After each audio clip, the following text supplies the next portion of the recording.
West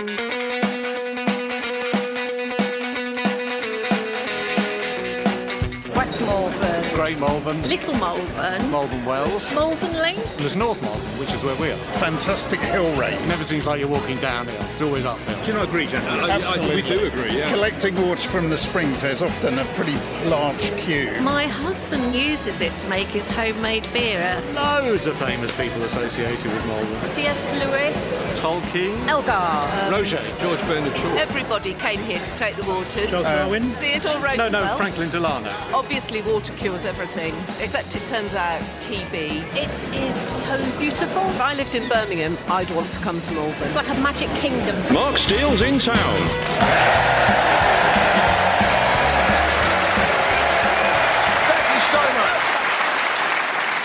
Thank you so much. Welcome to Mark Steele's in Town, which this week comes from industrial, gritty, working-class Malvern, where people amazingly keep on smiling despite the most terrible hardships. You really have got nothing to worry about here in Malvern, have you? You must hear on the news about suffering in Gaza and go, oh no, has their Waitrose run out of diced mango?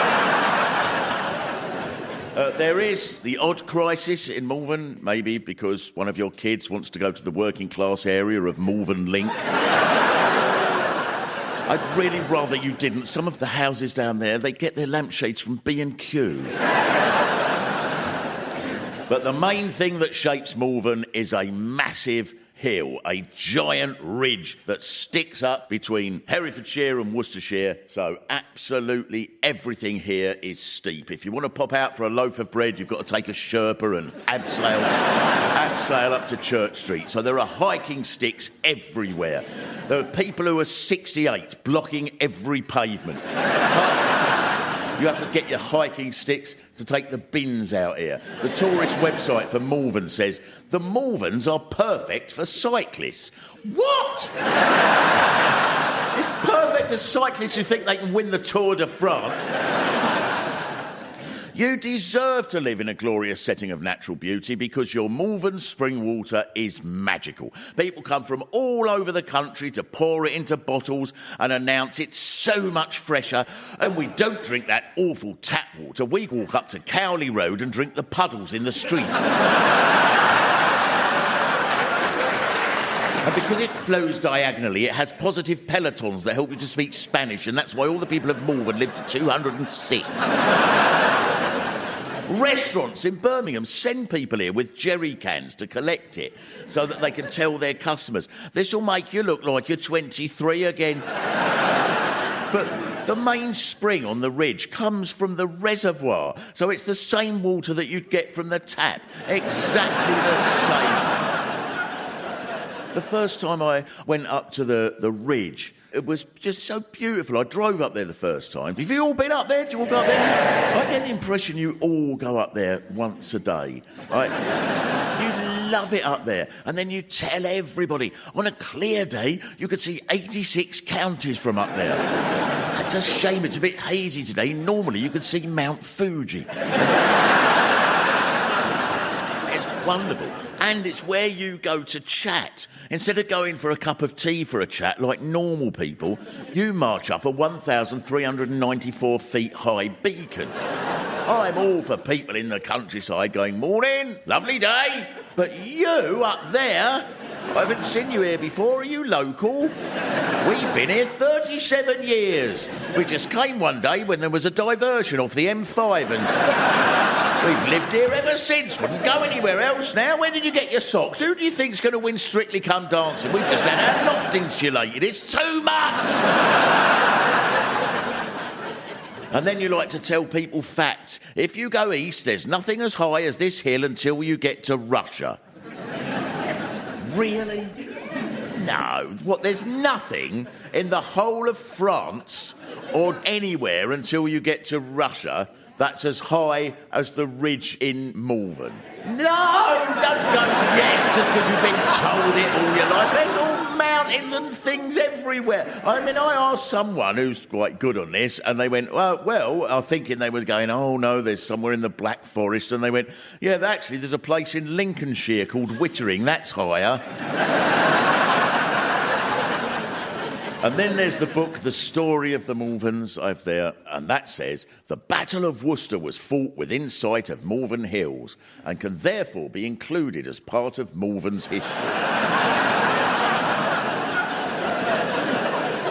It doesn't make sense you can include anything that you can see from the top of a hill as part of your history, especially as you say you can see everything.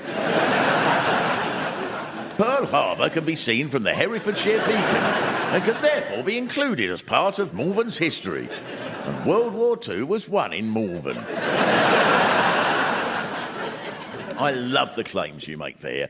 I read a pamphlet about C.S. Lewis that says he came to college here and always came back for weekends, and it says Lewis was inspired by the gas lamps to include them in The Lion, the Witch and the Wardrobe. Well, that's not how writing works, though, is it? Authors don't just write down the first things they see. Otherwise, his book would have been called The Wheelie Bin, the Waitrose Bag and the Tin of Beans. Now, one thing we must make clear, of course, we're in Great Malvern, and all around Great Malvern are the other Malverns. Do you want to shout out what are the other Malverns? West Malvern. Malvern Link, very important. Little Malvern. North Malvern. Malvern Wells. Malvern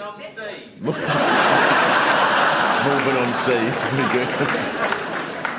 Well, you can see the sea from the top of the hill, so the sea is part of Malvern. But Great Malvern is the big, dominant one, like the Russian Empire, and you're Russia in the middle. And if Little Malvern stepped out of line, you'd occupy the place like Putin. You'd be making speeches, said we had no choice. They made an omelette with eggs that weren't free range, and you'd be in there. Occasionally you hear fighter jets. Do you hear them? Yeah. Fighter jets zooming through the hills. Tourists assume it's the RAF, but it's the Great Malvern Air Force. Threatening Malvern Wells for not putting their recycling out in the right order. I came across the Friends of Malvern Springs and Wells, who have a website. It's bigger than Wikipedia, this website. They've studied and written about 130 springs and wells around Malvern. The level of detail in this thing is amazing. Every fountain and tap is mentioned. It's glorious. It says Barnard's Green Fountain was provided in 1901 for horses and cattle to commemorate the role of animals in the empire. But in 1949, the sheep all used it and blocked up the road. So the bus drivers had to make an official complaint to get it removed. Trouble is, one of the drivers shouted at the sheep, and somebody saw that, and it inspired them to write Dr. Dolittle.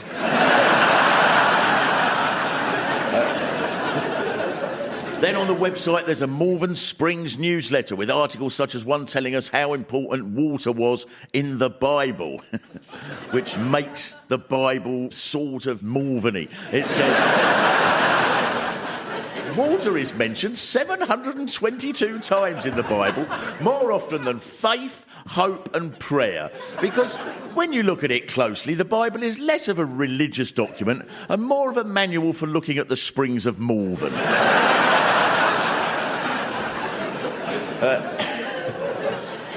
But there's a science to the worship of water in Malvern. In 1756, a physician from Worcester, Dr. John Wall, analysed the local water and found, in his words, it has the least amount of dissolved matter of any water. And it's because the rocks here are so hard that the water runs down them and none of the minerals break off, leaving completely pure water with nothing in it. So Dr. John Wall advised all his patients to drink Malvern water all day and to wash in it all day. He told of a patient with an eye infection. And he said, but she bathed her eyes for a week in Malvern water and now can see a flea hopping on the bed.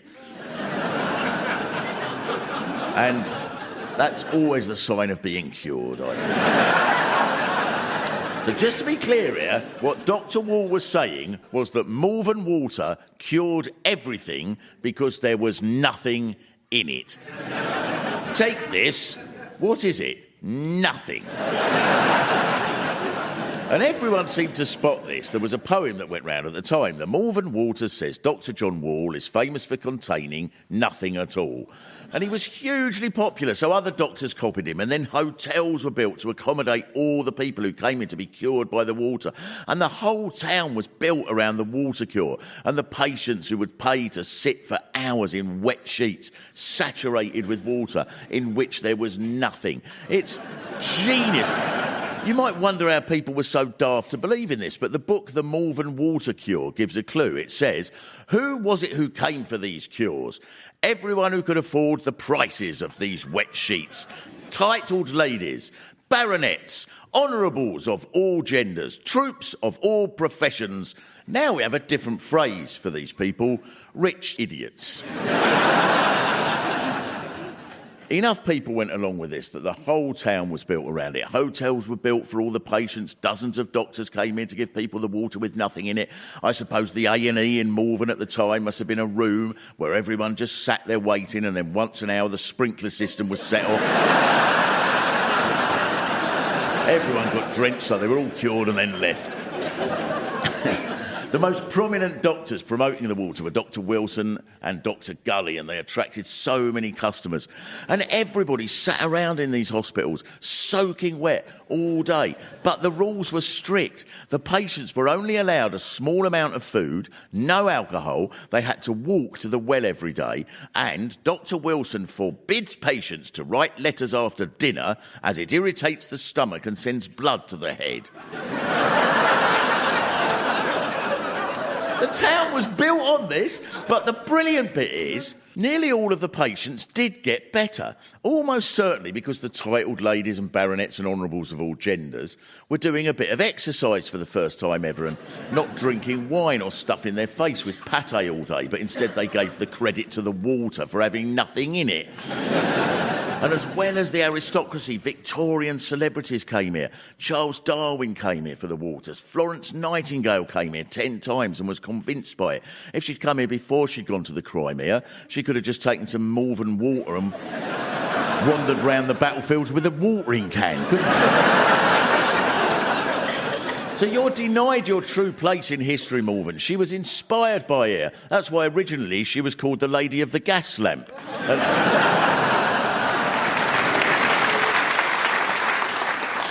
Also, the water was bottled and sold all over the world. And even now, when you say you're going to Malvern, people say, oh, where the water comes from. And they think that for hundreds of years, it's all been fetched every morning by Mrs. Wimborne's sons, who live on Church Road. But in 1856, Malvern water was bought by Schweppes. It's been owned by Schweppes since 1856. You've been scamming us all. Oh, we're just little old Malvern sat on a hill. You've been owned by Schweppes since 1856. Because you're right, Malvern, you don't want riffraff here, inner city ruffians. You want the upper class so you can fleece them. There's nothing here that's definitely sinister, just slightly disconcerting. There's a body called the Conservators here who meet every month to decide on all matters affecting the hills and the commons. They have control of the car parking fees. Not popular. Can't believe it. Gone up to £7.50 for a year. What side are you on? You like the Conservators? Split. That is why at this point I'd like to introduce two Conservators. David Clott and Deborah Fox. Hello, David and Deborah. Hello, Mark. Deborah, can I ask you, so are you elected? Are there elections to the Conservatives? So there are for the Conservators, but I am the Chief Executive Officer. So you're... Yeah, you've got. I'd say that round of applause was more out of fear than anything. Yeah. I I saw you've got the map. You showed me this very impressive maps in your office. So what are the maps about? That is about our jurisdiction land. And every time we acquire a piece of land, we colour it in pink. Yes, I saw that. Which goes against the theory that we're trying to sell off Malvern land, because nothing could be further from the truth. No, it does also go with the theory that you're trying to be a bit like the British Empire. Every few days, another bit pink. David, you took us up to the beacon yesterday and it was glorious. It was indeed marvellous. Now, one thing I was surprised by, there's an electric fence there. Is that natural? It depends whether you touch it or not. But It seems a bit harsh. it's temporary and it helps to protect some of the ancient monument bits that we are trying to ensure don't get damaged. Strictly speaking, though, to keep it in tune with Malvern, shouldn't it be a gas fence?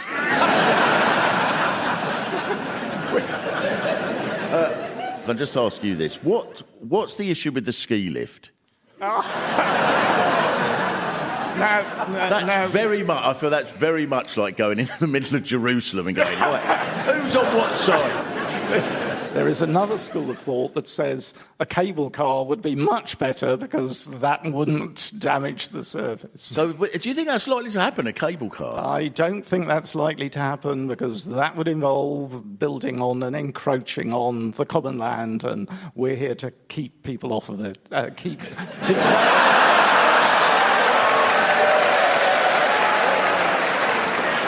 Sorry, I should have. Know what he meant.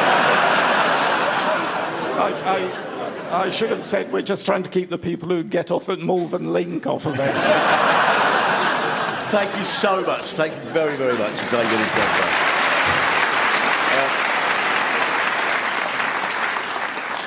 But your biggest cultural figure is Edward Elgar.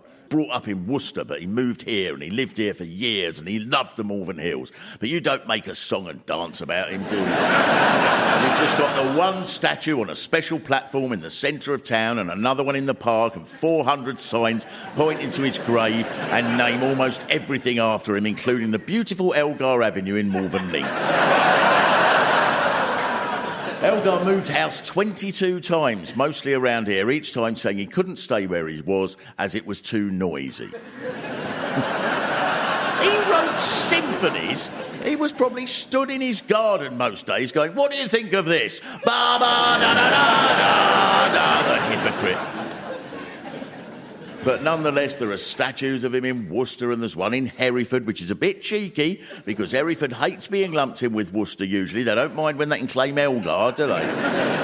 Elgar was inspired by the view from Malvern Hills, but there was more to this than just admiring the pretty colours, because when he started composing at the end of the 19th century, landscapes weren't just about admiring the views. The whole idea of the countryside was under threat from industrialisation, which was worshipped, and it could in theory have gone on until all rural landscape was destroyed, with only David and Deborah to protect it. When Elgar was growing up in Worcester, where his dad tuned pianos, Worcester was grimy, proper grimy, not like now when you think anywhere's grimy if it's got an all-bar one and a multi-storey car park.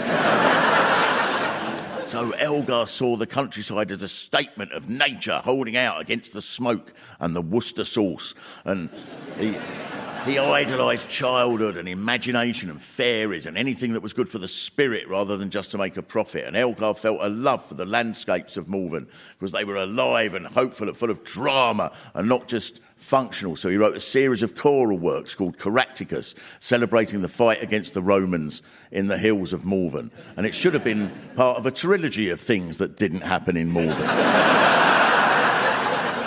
But he wrote symphonies, string quartets, hundreds of songs, choral pieces, pomp and circumstance. He celebrated a pre-industrial England, and then he wrote these patriotic pieces during the First World War. And Elgar loved it here, Malvern. No wonder you named everything after him. He wanted to be cremated at Powick, and on his deathbed he said, "If you're ever on the Malvern Hills and hear someone whistling, that's me." So you took no notice of him and buried him in the graveyard at St Wolston's Church.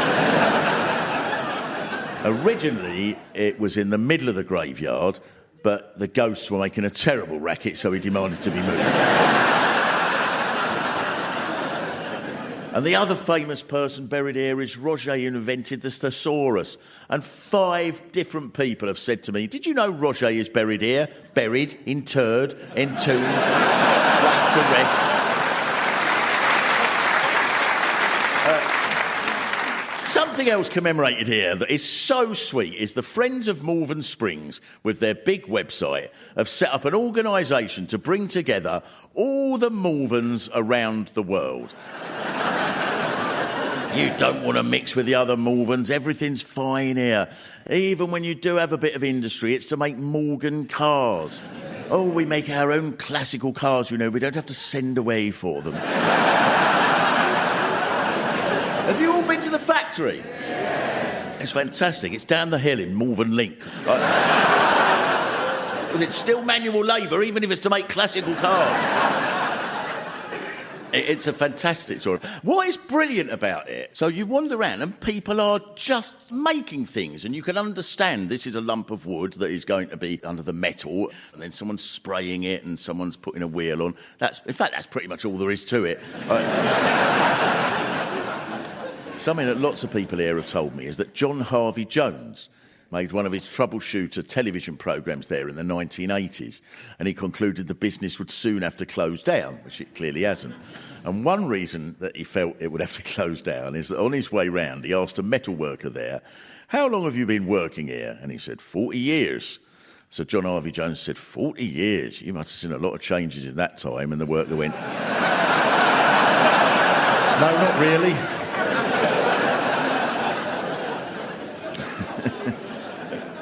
And I was shown round by cousin Nick, who I'll speak to in a minute. That is his name. I felt a bit guilty because I understand so little about classic cars.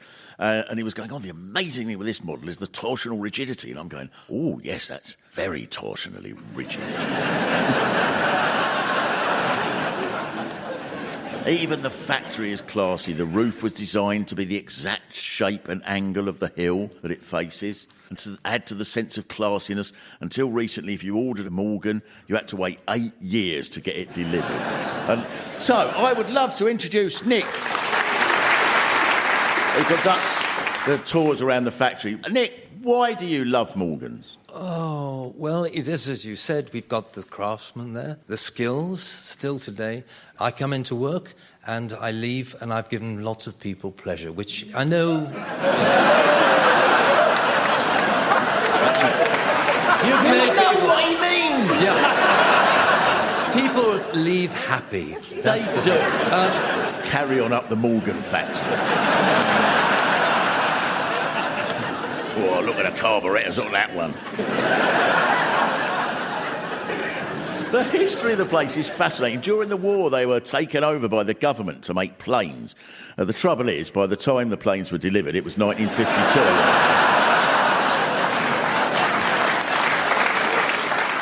And how long is the wait now? Oh, 6 to 12 months. But so everything else takes that now, doesn't it? If you ring up for a wardrobe, it takes 6 to 12 months. Outside, there's a row of them in the car park, and you feel pathetic even taking the trouble to lock your own car. Lastly, are you worried that you're in a rough area down there? Yeah, we have been looking at the fencing around there. I know we can get an electric one. Thank you so much to Cousin Nick.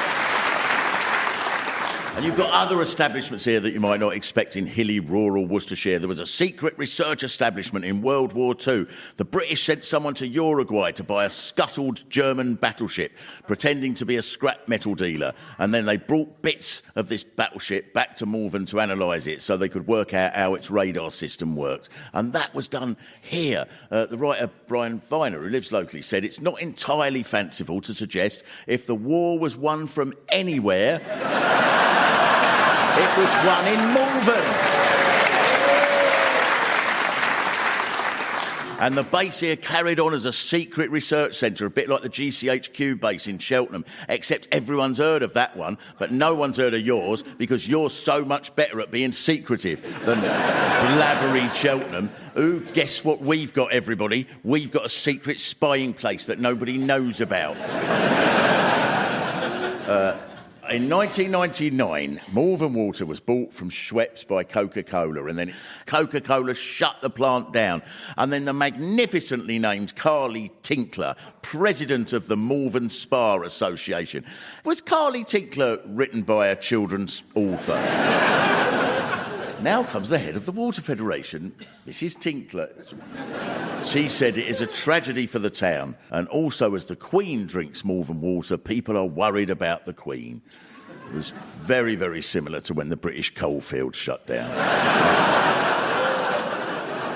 And there are other disasters that have happened here. A cafe burnt down on the ridge, so did a little theatre that was converted from a toilet. I suppose the cost of putting fires out here is massive because the fire brigade used bottled spring water. You call them, hello, I'm at number 55, the whole place is ablaze, send someone quickly. Still or sparkling?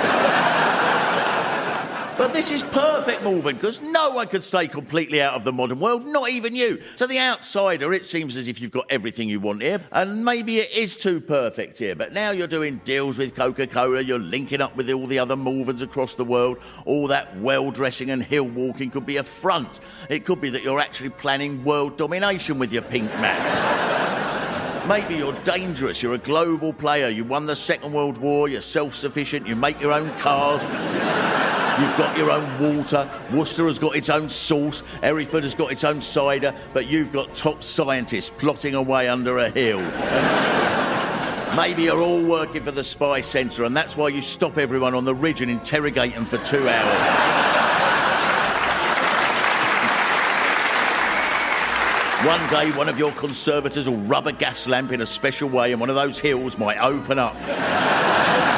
That weird dome thing at St James's Girls' School will spin round and take off and there'll be an underground bunker full of missiles ready to be fired across the world while playing Land of Hope and Glory.